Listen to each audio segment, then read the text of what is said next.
ওকে, আমরা হচ্ছে এখন মার্বেল ইফেক্টের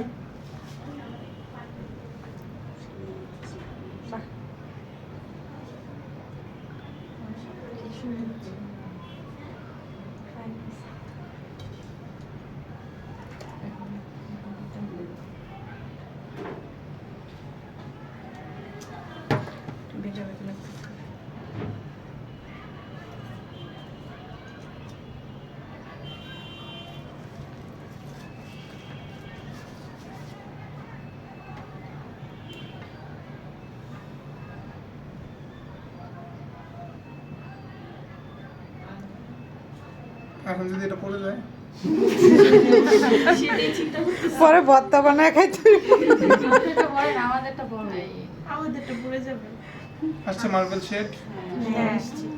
এটা ফুল কভার হবে না? ফুল কভার আরেকটু দরকার ছিল, আমাদের একটু কম হয়ে গেছে। ওই পাশ দিয়ে ফুল কভার হয় নাই, ওইটাও একটা ডিজাইন। ওটা সমস্যা নেই, ওই যে আরেকটু বাড়িয়ে নেবেন তাইলেই হবে, ফুল কভার এমনি হয়ে যাবে। তো আমরা 3টা কালার শেড রেখেছি, কি কি ছিল আমাদের এখানে? পার্পল, এটা যদি আমার হচ্ছে কি একটু আমার কেকটা ফ্রিজিং থাকতো, কেক তো আমার ফ্রিজিং করার সময় পাইনি, আমার ইনস্ট্যান্ট কেক দিয়ে করেছি তাই না? ফ্রিজিং থাকলে এই জিনিসটা আরো সুন্দর জমে যেত একদম। এটা করার পরে যেটার উপরে জানি আরেকটা কি দিয়ে ওই যে প্যালেট নাইফ দিয়ে এরকম টান দেয়, ওইটা আরেকটা ওইটা ওইটা কি হচ্ছে জাস্ট টাইগার একটা ইফেক্ট। কালারের উপরে সমস্যা নেই, একটু না আসলে টাইলার গার্নিশ দেওয়া লাগে। ওকে প্লাস ওইটা একটা কালারের উপরে কি করে